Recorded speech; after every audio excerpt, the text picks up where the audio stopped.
ETF index mutual funds నేర్చుకుని stock మార్కెట్లో రాణించాలనుకుంటున్నారా? వెంటనే ఈ నెంబర్కి కాల్ చేయండి. నమస్తే రమ్య గారు. నమస్తే జయ. చనిపోయిన వారి బట్టలు ఉపయోగించకూడదు అనేది ఒక వీడియో ఈ మధ్య బాగా చూస్తున్నామండి. మనది కాదు, తెలుగుది కాదు, హిందీలో వీడియో. అది బాగా స్ప్రెడ్ అయ్యి ప్రతి ఒక్కరు కూడా ఈ క్వశ్చన్ రేస్ చేస్తా ఉన్నారు. ముఖ్యంగా మిమ్మల్ని అడగమని కూడా చెప్పారు నాకు. ఒకసారి రమ్మగారితో మాట్లాడండి. మన ఇంట్లో ఎవరైనా చనిపోతే వారి బట్టలు ఇంట్లో వాళ్ళు కానీ ఎవరికైనా ఇవ్వటం కానీ, ముఖ్యంగా ఇంట్లో వారే అనుకోండి, వాడకూడదా? ఏం చేస్తారమ్మా వాళ్ళ వస్తువులన్నీ? నాకు తెలియక అడుగుతా అసలు, అవుట్ ఆఫ్ క్యూరియాసిటీ. ఇప్పుడు మన ఇంట్లో ఎవరో ఒకళ్ళు 50 ఏళ్ల ఆడ మనిషి అనుకుందాం, లేదా ఒక 50 ఏళ్ల మగ మనిషి. జనరల్గా ఒక 50 ఏళ్ల వాళ్ళకి కనీసం ఒక 30-40 నుంచి 200-300 దాకా చీరలు ఉండే అవకాశం ఉంది కదా. అంతేగా. ఒక మాదిరి మిడిల్ క్లాస్ వాళ్ళకైనా ఓ 10-14 పట్టు చీరలు ఉంటాయి. ఆడవాళ్ళకైతే ఓ 25-30 కట్టుడు చీరలు ఉంటాయి. దాపుడు చీరలని అవన్నీ ఉంటాయా? పెట్టికోట్స్ అని, జాకెట్లని ఎన్ని ఉంటాయమ్మా? వీళ్ళు వాడిన వస్తువులు ఉంటాయా? ఉండవా? ఎన్ని ఉంటాయి ఈ బట్టలన్నీ ఏం చెయ్యాలని వాళ్ళెవరో పెద్ద మనిషి చెప్పాడో చెప్పు నాకు. ఏం చేయమంటారు? ఆత్మ బాధపడుతుందంట. చూస్తే ఏంటేంటో చెప్పారు రమ్మగారు ఆ వీడియోలో. మీకు నేను అంటే చూపించకూడదు కెమెరా ముఖంగా, మీకు నేను ఆ వీడియో ఫార్వర్డ్ చేస్తాను. నిజమే పాయింట్. ఈ చనిపోయిన వాళ్ళ బట్టలు, వాళ్ళ వస్తువులు వాళ్ళు వాడకూడదండి. నువ్వు కూడా పోవాలి వాళ్ళతో పాటు. పోని వాళ్ళు కన్న పిల్లలు వాళ్ళు ఉండొచ్చా? ఆవిడ కట్టుకున్న మొగుడు, ఆయన కట్టుకున్న పెళ్ళామో ఉండొచ్చా? ఏం పిచ్చమ్మా పరాకాష్ఠకి వెళ్ళిపోయి. ఈ పరాకాష్ఠ ఏంటో గానీ వాళ్ళు హిందీలో మొదలు పెడతారు, తర్వాత మెల్లిగా తెలుగులోకి మన వాళ్ళు ఎవరు చూడలేదు అనుకోగానే మన యూట్యూబర్లు ఎవరో ఒకళ్ళు దాన్ని ప్రచారంలోకి తెస్తారు. గురువు గారులని అడుగుతారు. అసలు వీటికి ఒకళ్ళని అడిగేది ఏమిటో చెప్పు నాకు. మీ ఇళ్లలో ఏం పద్ధతులు అవి పాటించుకుని ఏడమా మనం? నాకు తెలియక అడుగుతా. అసలు దానికి యూట్యూబ్ వెతకాల. మీ ఇంట్లో ఏ పద్ధతి ఉందో అది. ఒక్కొక్క అత్తగారులు ఉంటారు, ఏమిటో ఎవరెవరెవరెవరివో చూసి 4 యూట్యూబర్లను చూసి 40 మంది గురువు గారులను చూసి మధ్యలో హిందీ అక్కయ్యల్ని, హిందీ అన్నయ్యల్ని చూసి, ఇంగ్లీష్ వాళ్ళు మన పుణ్యం పుచ్చి ఇవి చెప్పటం లేదు, అవన్నీ చూసి ఏవో వీళ్ళది ఒక కొత్త సిద్ధాంతం భయపెట్టి ప్రాణాలు తీసేస్తున్నారమ్మా. ఏం పిచ్చిలమ్మా మీకు? చిటుక్కుని తెల్లారితే చచ్చిపోతామేమో తెలీదు. అదొక కాకిగోల, చిరాకు వస్తుంది అసలు నాకు. నన్ను అడుగుతారమ్మా ఎవరో నాకు అది నేను చెప్పిన విషయం కాదు. నేను అసలు ఏ చాదస్తాన్ని ప్రోత్సహించను, నేను చాదస్తంగా చేసుకోను. ఒకవేళ నేను చేసుకున్నా మా ఇంట్లో ఏదైనా ఒక విధానం ఉంటే జయ, నేను అటు హరిహరాదులు అడ్డమైన దాన్నే పట్టిస్తా జయ. లేదా నాకు అనుమానం ఉంది అడగాలనుకుంటే మా పిన్నత్త గారిని అడుగుతా. మా అత్తగారు లేరు కాబట్టి ఆవిడ పెద్దవారు మా ఇంట్లో. అత్తయ్య ఏం చేయాలి అని ఆవిడని అడుగుతా. ఆవిడ ఏదో నీకు తోచినట్టు చేసుకోమా అనో, లేకపోతే ఇత చెయ్యాలమ్మా అన్నట్టు ఖచ్చితంగా దాన్ని ఫాలో అవటమే ఏమైనా సరే. లేదా మా పెద్దక్కయ్యో మా విద్యక్కో, మా అక్కయ్యలు పెద్దవాళ్ళని, నా పై అక్కయ్యని కాదు, ఇంకా పెద్దవాళ్ళని, బాగా ప్రపంచం ఇంకా బాగా చూసిన వాళ్ళని కనుక్కుని, సాధారణంగా నాకు అసలు అనుమానాలే రావు. నాకు తెలుసు, నాకే తెలుసు. నాకు తెలియపోతే నేను ఆ పని చేస్తా. యూట్యూబ్ ఎందుకు చూడాలో చెప్పు. నీకు ఫ్యామిలీ లేదు అనుకోపోని, నాలాగా ఇంత గుంపు లేదు. అమ్మో నాయనమ్మో మేనత్తో పెద్దమ్మో ఉండరమ్మా ఎవరికీను? ఉంటారు. పోనీ మీ కజిన్స్లో ఉండరా? ఉంటారు. పోనీ అది కూడా వద్దు. మీకు ఒక ఇంటికో పురోహితుడు పూజ చేయడానికి ఎవరో ఒక పెద్ద ఆయన వస్తారు కదా. మీ ఇంటి పక్కన ఉన్న గుళ్ళో అర్చక స్వామి ఉంటాడు కదా. పోనీ ఇందులో అక్కడికి వెళ్ళి ఆ యూట్యూబ్లో పోనీ నేనే మీ పెద్దక్కని, నన్నే మీరు ఫాలో అవ్వచ్చు కదా. మళ్ళీ 10 మంది కావాలి. ఆ గురువుగారు అదేదో చెప్పారు, ఈ గురువుగారు ఏదేదో చెప్పారు, వీళ్ళంతా ఏదో చెప్పారు. మధ్యలో కొన్ని యూట్యూబ్ అక్కయ్యలు ఉంటాయి కదా, కొంచెం తెలివి మీరిన అక్కయ్యలు కొంతమంది ఉన్నారు, వాళ్ళకి తెలుసు 4.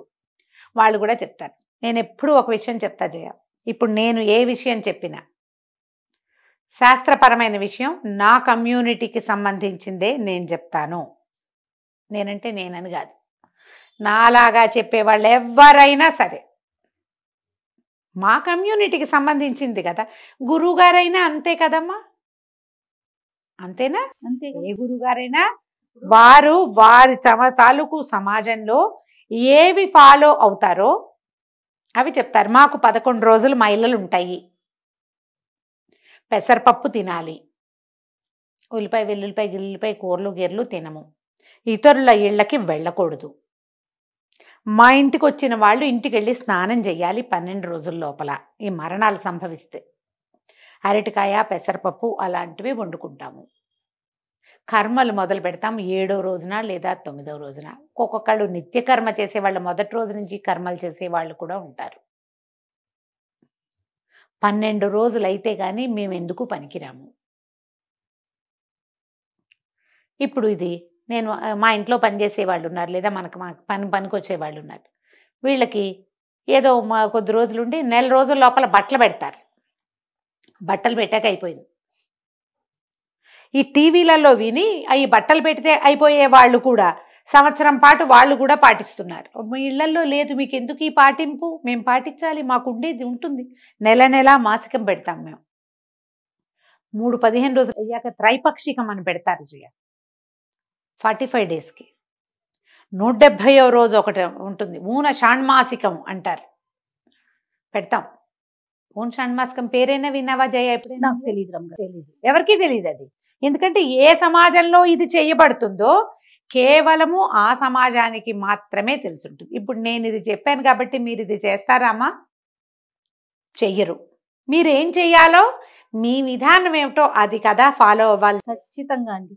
సామూహికంగా కొన్ని ఉంటాయి రమ్మగారు, అందరం కలిసి చేసుకునేది. అది ఎవరు చెప్పినా ఒక గురువుని నమ్ముతామా, లేకపోతే మీలాంటి వారి మాటలు వింటారా, అది సామూహికంగా చేసుకునేవి. కానీ ఇప్పుడు మీరు అన్నట్లుగా కమ్యూనిటీ పరంగా చేసుకునే ఉంటాయి కదా.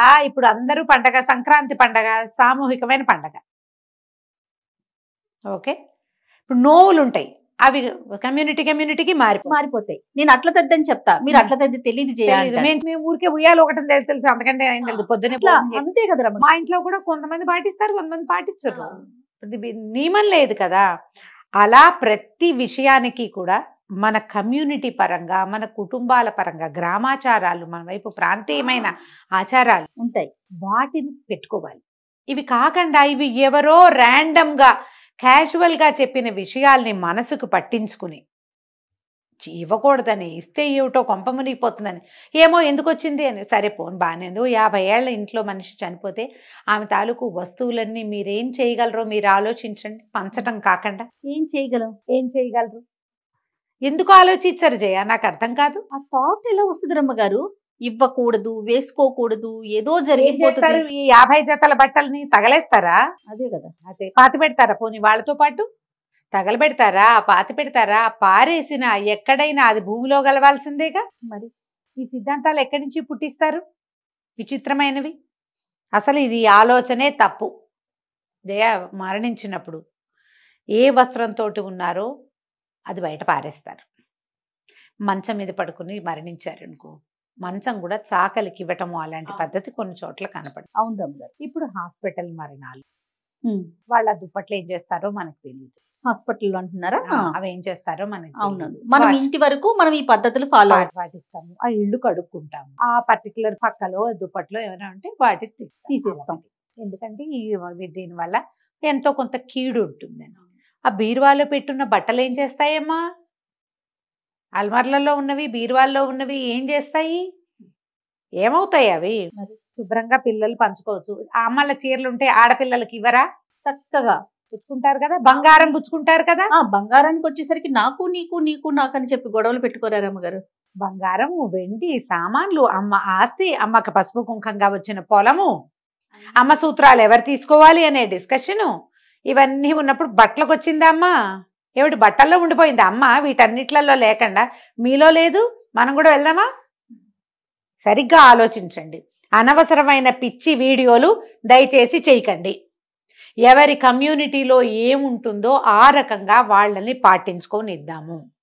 ఇది ఇప్పుడు ఒకవేళ మీకు అంత చెప్పేయాలని ఉంటే, మేము ఈ కమ్యూనిటీ, మా దాంట్లో మేము ఇలా చేస్తాము అని చెప్పండి మీకు ఉంటే గనక కదా. మీ కమ్యూనిటీ వాళ్ళే పాటిస్తారు. సరిపోయిందా? ఇందులో జయ ఈ మరణించిన వ్యవహారమే కాదు, పెళ్లిలో ఏం చెయ్యాలి, పెళ్లి తర్వాత ఏం చెయ్యాలి, మట్లు ఏం చెయ్యాలి, నల్ల పూసల్లో ఎన్ని పూసలు గుచ్చుకోవాలి, ఎప్పుడు ఏ రోజు గుచ్చుకోవాలి, 16 రోజుల పండగకి ఏం చెయ్యాలి, మగవాళ్ళు పక్కన 16 రోజుల పండగలకి సూత్రాలు గుచ్చేటప్పుడు మగపిల్లలు పక్కనే ఉండటం నాకైతే తెలియదయ్యా. మా ఇంట్లో ఎన్ని పెళ్లిళ్ళు అయినా కానీ మా పెళ్లిళ్ళలో మగవాళ్ళతో ఇదే లేదు, పెళ్ళే వ్యవహారం. 16 రోజున పెద్దవాళ్ళు 4 ఆడవాళ్ళు ముత్తైదులు కూర్చుని నన్ను మళ్ళీ అబ్బాయి రావడం, అబ్బాయి పక్కన కూర్చొని మెళ్ళో వేయటం, అదో పెద్ద వేడుకలాగా చేయటం ఏం లేదమ్మా. మీరు వీడియోల కోసం చేసుకుంటే అది చూసి మనం కూడా అలాగే చేయాలని వీళ్ళంతా అంటించుకోవటం. ఆ మొగుడిని గౌరవించండి అమ్మా దయచేసి, అది ఇంపార్టెంట్. ఆ సూత్రాలని గౌరవించండి, మెళ్ళో నుంచి తీసి చిలక్కోయికి తగిలించి దిండు కింద పెట్టి చేయకండి. ఇలా మొదలుపెట్టి ఇది ఇందులోకి తీసుకెళ్తారు. ఈ చావుల్లో వద్దని చెప్పి మళ్ళీ ఇంకొకటి ఏదో కీడు ఏమీ ఉండదు. కీడు బాడీ ఉన్నప్పుడు అప్పుడు, ఎందుకంటే దాని నుంచి రకరకాలు రిలీజ్ అయిపోతాయి కదా, అందుకు ఇల్లు కడుక్కోవటము అవన్నీ చేస్తాం. ఈ పిచ్చి ఆలోచనల్ని పెంపొందించుకోవద్దు, చేయొద్దు. ఒకవేళ నాన్నగారో తాతగారో కాలం చేస్తే వాళ్ళ వస్త్రాలు వాళ్ళ పేరుతోటి కొంత దానం చేసుకుని కొంత ఇంట్లో పిల్లలు కట్టుకోవచ్చు. నాన్న షర్టు అబ్బాయి వేసుకున్నాడు అనుకో, చూస్తే తల్లి కడుపులో నా తండ్రి గుర్తొస్తాడు, అక్క చెల్లెళ్ళందరికీ నాన్న గుర్తొస్తారు. అది మంచే గాని చెడు కాదుగా. మరి మీ దుఃఖం రివైజ్ అవుతుంది అనుకుంటే ఎవరికైనా ఇవ్వండి, లేకపోతే పిల్లలు శుభ్రంగా వేసుకోవచ్చు, ఏం కాదు. దాని మీద అసలు భయపడద్దు, ఆలోచించద్దు. బీరువా లోపల నుంచి బట్టలు తీసి వేసుకోవటానికి ఏ తప్పు లేదు. శరీరం మీద ఉన్నవి వాడరు, అంతే అంతే తప్ప దీన్ని ఈ ఒక్క చోట మొదలుపెట్టి ఎక్కడికో తీసుకెళ్ళి అసలు పిల్లల బట్టలు కూడా ఎవరికి ఇవ్వకూడదని, మనకు వచ్చే మంచంతా వాళ్ళకి వెళ్ళిపోతుందని ఇలాంటి ప్రచారాలు కూడా వచ్చినాయి. ఏం చేస్తారమ్మా ఈ బట్టలన్నీ? నాకు అర్థం కాదు. అవును రమ్మ గారు, మర్చిపోయాను ఇదొక విషయం. ఆ పిచ్చి ఆలోచనలు, ఇంత పిచ్చలోకి దిక్కండమ్మా, ఏం పర్వాలేదు, ఏం భయం లేదు. మీకు ఈ జాతా శౌచం వృతా శౌచాల మీద కనుక డౌట్ ఉంటే యూట్యూబ్ చూడొద్దు, నాతో సహా మీ ఓన్ కమ్యూనిటీ ఓన్ ఫ్యామిలీస్లో పాటించేది అది ఎలాంటి విధానమైనా సరే అదే ఫాలో అవ్వండి. ఎలాంటి సిచ్యువేషన్ చూడండి అమ్మగారు, కమ్యూనిటీ అనే పదాన్ని పదే పదే పదే పదే చెప్పాల్సి వస్తుంది. చూడండి, ఇప్పుడు ఒక మీడియాలో వర్క్ చేస్తూ నన్ను అడుగుతారు మీరేం చేస్తారమ్మా, మేము ఏదో చేస్తాం తల్లి, మా రకం మీకెందుకు, మా రకంగా మేము వెళ్తాము, మీ రకంగా మీరు వెళ్ళండి, మీకు ఏది ఉందో అది వెళ్ళండి, మా దాన్ని మీరు చేయాల్సిన పని ఏముంది, మాకు ఒక రకం వెళ్తుంది, మా పద్ధతి ఎవరి పద్ధతులు వారివి కదా కదా, మీ పద్ధతిలో మీరుండండి, కాంప్లికేషన్స్ ఉండవు. చూడు జయ, ఇప్పుడు పాటించకూడదని కాదమ్మా, ఇందులో నువ్వు స్వధర్మే నిధనం శ్రేయ అని చెప్పాడు భగవంతుడు. నీ సొంత ధర్మాన్ని పాటించు, నీకు భయం ఉండదు. ఇతరుల పద్ధతులు నువ్వు పాటించాలని చూస్తే నీకు అడుగడుగునా టెన్షనేనమ్మా. అంతేగా, ఈ అడుగడుగునా టెన్షన్ అయ్యి అది మీరు ప్రెషర్ తీసుకుని దాంతో అనవసరమైన కాంప్లికేషన్స్, మానసిక సమస్యలకి గురయ్యి భయాలకి ఆందోళనలకి లోనైపోయి ఈ మడని మైలని అంటని సొంటని ఇది ఇతరుల పద్ధతుల్ని కాపీ చేసి అలా చెయ్యాల్సిందేనని అన్ని చోట్ల జయ. అవునమ్మ గారు, మా అత్తగారు ఇలా చంపేస్తారండి, మా వాళ్ళు ఇలా అంటున్నారండి అని అడుగుతూ ఉంటారు. మీకు ఎందుకు వచ్చింది? మీరు ఏ విధానంలో ఉన్నారో అందులో ఉండొచ్చు కదా, ఎందుకు ఈ విధానాలు కొత్త కొత్త వాటిని ఫాలో అవ్వాలని చూస్తారు? చిన్నపిల్లలు అడిగితే ఒక అర్థం ఉంది రమ్మ గారు, ఇళ్ళలో పెద్దవాళ్ళే వాళ్ళే చూసి ఇంట్లో ఉన్న కోడలను కూతుర్లను మీరు ఇలానే చేయాలి, ఇది విన్నాను అది విన్నాను ఇలాంటివి కూడా వింటారు. గురువుగారు చెప్పారు, ఆ గురువుగారు చెప్పారు, గురువుగారు సార్వజనీనంగా చెప్పారు, అది అందులో నుంచి సూక్ష్మాంశం తీసుకోండి. అందులో ప్రతి గురువు గారు చెప్పేది స్వధర్మ నిధనమేనమ్మా. వారు ఆ వాక్యం చెప్పకపోయినా సరే మా పొద్దుస్తమానం ఏవో ఒక మంచి మాటలు ప్రవచనాలు చెప్తారు. ప్రతిసారి మీకు బొట్టు పెట్టి చెప్పలేరు కదా ఏ గురువు గారైనా కూడా. అంతేగా, మన ధర్మాన్ని వదిలిపెట్టద్దు అన్నది వాటికి ఏంటంటే వాటి వెనకాల సారాంశం అదే. నువ్వు భక్తి కానీ తాత్పర్యం కానీ పండగ దీని గురించి ఏదైనా సరే దాని వెనకాల మీ విధానాన్ని మీరు పాటించండి, దాన్ని మానద్దు. మా విధానాన్ని పాటించు అని గురువు చెప్పటలా, మీరు గురువుని పెట్టుకోండి. ఆ గురువు ఎక్కడ, నేను పదే పదే చెప్తున్నా, యూట్యూబ్ గురువు కాదు, ప్రత్యక్ష గురువు ఉండాలి. నీకు ఒక అనుమానం వచ్చింది, ఇప్పుడు నువ్వు నన్ను అడుగుతావు జయ, అవును రమ్మ గారు, నేను ఎక్కడున్నా వెంటనే నా ఫోన్ అందుబాటులో ఉంటుంది. అవును, నువ్వు ఫోన్ చేస్తే తీయకుండా ఉంటానా నేను? అస్సలు. ఒక నిమిషం అయితే నేనే కాల్ బ్యాక్ చేస్తా. మీ గురువు అలా అందాలి, మీకు ఉండాలి. అవును, అప్పుడు మీకు ఈ శంకలు ఉండవు, ఈ టెన్షన్ ఈ భయము ఉండదు. ఇలా ఎవరెవరినో విని వాళ్ళందరూ వాళ్ళు అలా చెప్పారు, వీళ్ళు ఇలా చెప్పారు, ఆయన అలా చెప్పారు, ఇప్పుడు ఏం చెయ్యాలి? ఆ పీరియడ్ ఇష్యూస్ వింటూనే ఉంటా జయ నేను. ఆయన నా తలకాయ నొప్పి వచ్చేస్తుంది. మొన్న లాస్ట్ గా మనం అనుకున్నాం కదా ఇంకొకసారి మాట్లాడుకుంటాం. నిజమండి, అనుమానాలు బాగా పెరిగిపోతాయి. ఎందుకంటే వీటి వల్ల వాటి జోలికి వెళ్ళొద్దు. మీ విధానాన్ని తెలుసుకోండి, ముందు మిమ్మల్ని మీరు తెలుసుకోండి. ఫస్ట్ మనకేం విధానం ఉంది, అసలు మన పద్ధతి ఏంటి, మన ఫ్యామిలీ ఏంటి, మన రకం ఏంటి మీకు తెలుసుంటే, అందులో ఏవో క్రూడ్గా ఉన్నాయి కొన్ని మీకు నచ్చలేదు, మీలో మీరు నలుగురు మాట్లాడుకుని ఈ పద్ధతిని పక్కన పెడదాం. వీళ్ళు ఎవరో చెప్పారు అది బాగుంది పాటితే అందరూ పాటించండి. ఆవిడ ఒకటి నువ్వు ఒకటి పాటించొద్దు, అందరు కలిసి పాటించుకోండి చక్కగా బాగుంటుంది. అప్పుడు ఒక్క గురువుని పెట్టుకోండి అంతే. నమస్తే గారు. నమస్తే.